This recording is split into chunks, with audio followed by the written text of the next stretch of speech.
So this letter, this new letter, which the filing just hit, Mr. Musk's and other Musk parties purported termination invalid and wrongful. That's according to Twitter's attorneys at Skadden Arps. The agreement is not terminated, is what they say. You suggest that this is all a leverage game and Musk has the leverage. What makes you so sure? Well, the company right now is dealing with an issue that Musk can wait them out. He has far more resources, and he can make this case go a year, two, maybe longer, depending on how willing the Delaware courts are to hear his arguments. He can play with this, game and manipulate the way he wants. Whereas Twitter, the company is in limbo. How do you run a company like this? 1 to 3 years, you don't even know exactly what's going on with your future. You can't roadmap. You can't do anything. Your employees are leaving. And so I think the longer that Musk waits, the more leverage he's going to have to get Twitter eventually go to his side and settle. Elon Musk recently filed to terminate the $44 billion deal with Twitter because they are in material breach of multiple provisions. Section 1 of the filing, Musk and his team highlighted the fact that Twitter had not disclosed accurate information on how many fake bot accounts the social media platform really has. Musk called Twitter's bluff because even a 12-year-old could tell you that the percentage of bot accounts on Twitter is higher than 5%.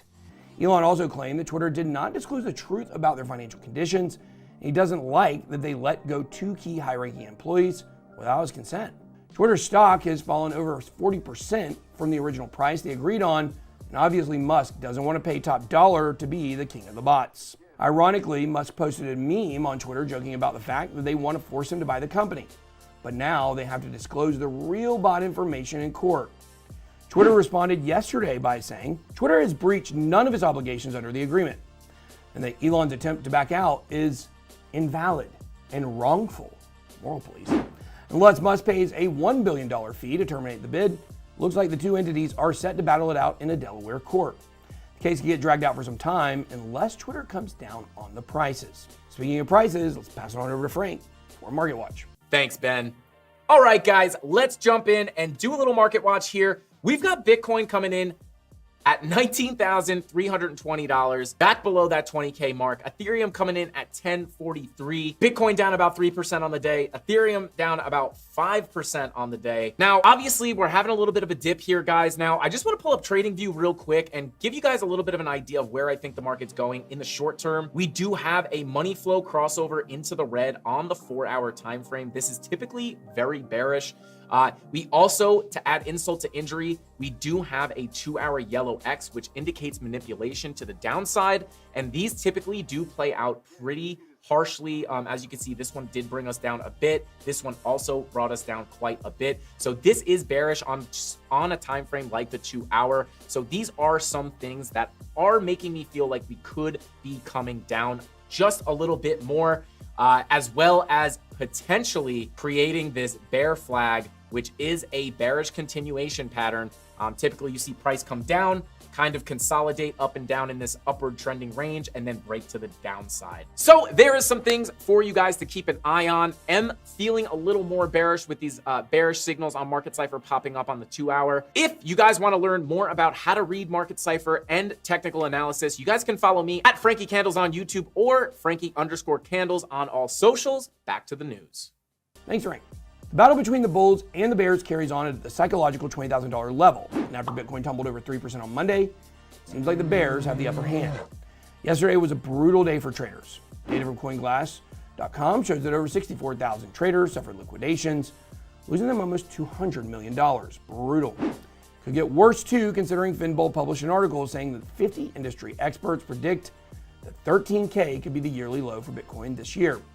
Despite being in a massive downtrend for the entirety of 2022, at least the number of Bitcoin addresses ever created surpassed the hallmark of 1 billion addresses. But remember, less than 1 million active. This bear market is vastly different than any of the previous ones before, because this time we're clearly gaining new users, we're moving closer to unified global regulation, and that clarity will help us get closer and closer to mass adoption. Jed McCaleb, frenemy of the channel, just enemy, continues to dump the famous taco stand wallet in droves. He sold over 40 million XRP in the last 7 days. And he's only got 14 million XRP in the wallet. He's almost done. The question is, why is he selling? Does he know something we don't? He would obviously get much more money if he waited for the price to go up. But does he think XRP is going to lose the case? Even if they lost, they would still be leading the ISO 20022 board to change the standard for the cross-border payment system. Not having the American demographic would definitely be a hit to how high their ceiling could go. In a recent development in the XRP versus SEC court case, Ripple pushes back against the SEC's attempt to silence substantive criticism and to hide the identities of the expert witness in the case. Ripple wants the judge to know how this case has affected thousands of XRP holders, but the SEC thinks that releasing that information could inflame discourse and result in more harassment and intimidation. Sounds like they want to hide the truth so no one gets offended. Classic.